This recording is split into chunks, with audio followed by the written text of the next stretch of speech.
Hello. This video was a request from someone who wanted to know the benefits of having low self-esteem. I'm guessing this video came from my video that I did on egos and triggers, where I talked about how I have low self-esteem, but that I didn't mind it since there are benefits to having it. To briefly give you my background, I grew up having low self-esteem. My beautiful parents are wonderful and kind people, but they were pretty strict. They were deeply religious, and as immigrant parents, they didn't have much control over their environment.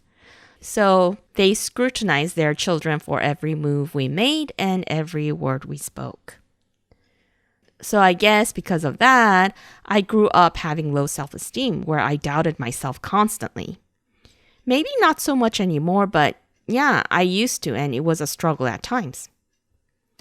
Now, I'm more at peace with it, and I found out that having low self-esteem is not all negative like the way society portrays it to be. And it's not permanent. That is, you having low self-esteem doesn't mean you'll always have it. It fluctuates up and down. A big life event like a divorce or losing your job might crash your high self-esteem. Or you might meet a partner who thinks the world of you, and suddenly you might start seeing your low self-esteem surge up to the top. And also, having low self-esteem can show up differently for different people according to their personalities. So the way it's showing up for you might not be the same as how it's showing up for me. Anyway, in this video, I want to share with you 9 benefits I found to having low self-esteem. Number 1. You're receptive to other people's ideas. I noticed that I was more willing to try other people's ways of doing things because I didn't necessarily think my idea was right. I don't double down on my idea or my opinion like some people who tend to value their own idea might do. Number 2, you're a good listener. This goes along with number 1, but as someone with low self-esteem, I tend to be a good listener because, again, I always thought that I could be wrong. And I also understood the pain of not being listened to. Number 3, you're more willing to work on self-improvement. For me, having low self-esteem gave me the internal discipline. The voice in my head was like, what's wrong with me? So I'd explore what was really wrong with me. You're aware of your weakness, so you're more willing to work on self-improvement. Number 4, you do an excellent job. A person who has low self-esteem tend to output excellent work. Some of the most successful leaders have low self-esteem because they do excellent work, but they're not arrogant about it. And they tend to be receptive to other people's ideas because they don't think that they're always in the right. Number 5, you're a magnet for other people. I valued other people's input because I believed that other people's ways were better than my ways of doing things.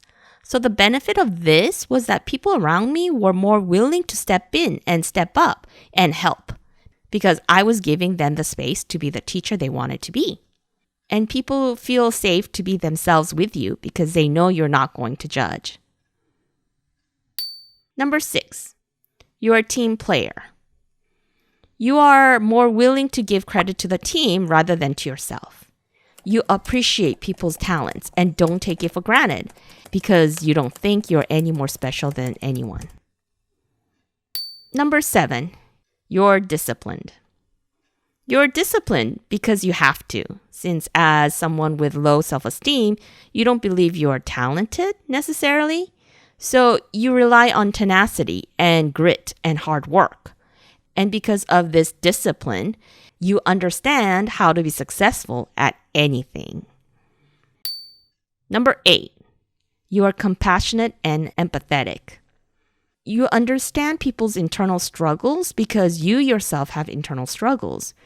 You're so aware of your own shortcomings and weaknesses that when a friend talks about their challenges, you listen with compassion and without judgment.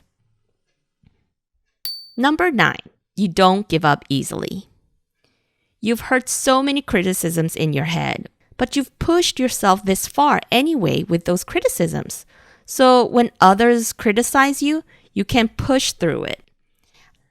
I didn't give up easily because of this, because it meant that I was confirming my worthlessness. People with high self-esteem might give in more easily because they think, this is not worth my time. I deserve better. I, on the other hand, tend to think, I need to get through this and prove that I can do it. And once I prove myself, then I'll leave. In conclusion, those are some of the benefits I saw of having low self-esteem. Again, having low self-esteem can show up differently in different people, especially if you're not aware of your own low self-esteem and you're putting a lot of energy resisting it, then it can show up in toxic, destructive ways. Now, you can transcend this self-esteem issue and just see the self as how it is, not good or bad, but as a miraculous expression of God, the divine, spirit, consciousness, universe, infinite intelligence, or whatever label you have for the all. But then again, it's fun to play in the duality, don't you think? The drama of it all, so spicy.